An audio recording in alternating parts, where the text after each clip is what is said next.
ଯାତ୍ରାରେ ଯୋଉ କଣ୍ଟ୍ରୋଭର୍ସି କାଲି ବି ଟିଭିରେ ଦେଖୁଥିଲି ନାଣ୍ଡୁ ବାବୁ ସୋନାଲି ଏମାନଙ୍କ ନେଇକି ପୁଣି ଗୋଟେ ଆସିଲାଣି ଯାତ୍ରା ଏବେ କି ବହୁତ ଚର୍ଚ୍ଚାରେ ଆସୁଛି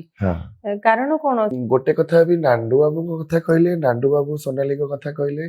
ସେ ବିଷୟରେ ମୁଁ କିଛି କମେଣ୍ଟ ଦେବିନି କାହିଁକି ନା ସମସ୍ତଙ୍କର ଗୋଟେ ପର୍ସନାଲ ଲାଇଫ ଥାଏ ଯଦି ଆମେ କୌଣସି ଲୋକକୁ ହେଲ୍ପ କରିପାରୁନୁ କି କଣ କରିପାରୁନୁ କାହା ଲାଇଫରେ କଣ ହେଇଥିବ ସମସ୍ତଙ୍କର ପର୍ସନାଲ ଲାଇଫ ଥାଏ ହଁ କିଛି ଲୋକଙ୍କର ପର୍ସନାଲ ଲାଇଫ ଟା ସାମ୍ନାକୁ ପଳେଇ ଆସୁଛି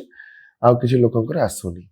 ତା ମାନେ ନୁହେଁ ଯେ ସମସ୍ତେ ଦୁଧ କା ଧୁଲା ସେଇଟା ତାଙ୍କ ବିଷୟରେ ମୁଁ କିଛି କହିବିନି ଦ୍ୟାଟ ଇଜ another part କିନ୍ତୁ ଏବେ ଯୋଉଟା ଚାଲିଛି ତୁଳସୀରେ ଯୋଉ କଣ୍ଟ୍ରୋଭର୍ସି ଚାଲିଛି ଯୋଉଟା ମୁଁ ଦେଖିଲି ମତେ କୋଉଠି ନା କୋଉଠି ଲାଗିଲା କି ନାଣ୍ଡୁ ବାବୁ ତାଙ୍କ ଜାଗାରେ ଠିକ ଅଛନ୍ତି ମତେ ଲାଗିଲା ଯେ ସିଏ ଆଉ କିଛି ଯାତ୍ରା ଅନରଙ୍କ ସାଙ୍ଗରେ ରିସେଣ୍ଟଲି ଯୋଉମାନେ କଲ୍ କରୁଛନ୍ତି ତାଙ୍କ ପାର୍ଟି ପାଇଁ ସେମାନଙ୍କ ସାଙ୍ଗରେ ବି ଯେତେବେଳେ କଥା ହେଲି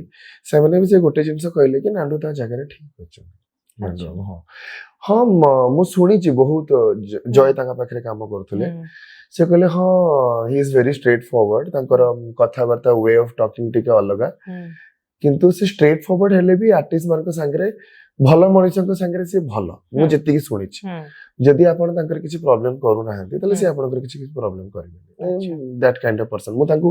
ପର୍ସନାଲି କେବେ ସାମ୍ନାରୁ ଦେଖିନି ମୁଁ ଯାହା ଶୁଣିଛି ଯାହା ଜାଣିଛି ବହୁତ ବହୁତ ଧନ୍ୟବାଦ ଡ୍ୟାନି ଆପଣ ଆସିଲେ ମାନେ ଯାତ୍ରା ଇଣ୍ଡଷ୍ଟ୍ରି ବିଷୟରେ ଅନେକ କଥା କହିଲେ ଆପଣଙ୍କୁ ବହୁତ ବହୁତ ଧନ୍ୟବାଦ ଦର୍ଶକ ବନ୍ଧୁ ଆପଣ ଦେଖିଥିଲେ ଯେ ପିୟୁଷଙ୍କ ଜାଗାରେ ଏବେ ଯାତ୍ରା ହାଇଦରରେ ବର୍ତ୍ତମାନ ଚର୍ଚ୍ଚିତ ଅଛନ୍ତି ଡ୍ୟାନି ଆଶା କରୁଛି ଆଜିର ଏପିସୋଡ ଆପଣଙ୍କୁ ଭଲ ଲାଗୁଥିବ ଭଲ ଲାଗୁଛି ଯଦି ଆମ ଚ୍ୟାନେଲକୁ ଆପଣ ଲାଇକ୍ ସେୟାର ସବସ୍କ୍ରାଇବ କରନ୍ତୁ ରହୁଛି ନମସ୍କାର।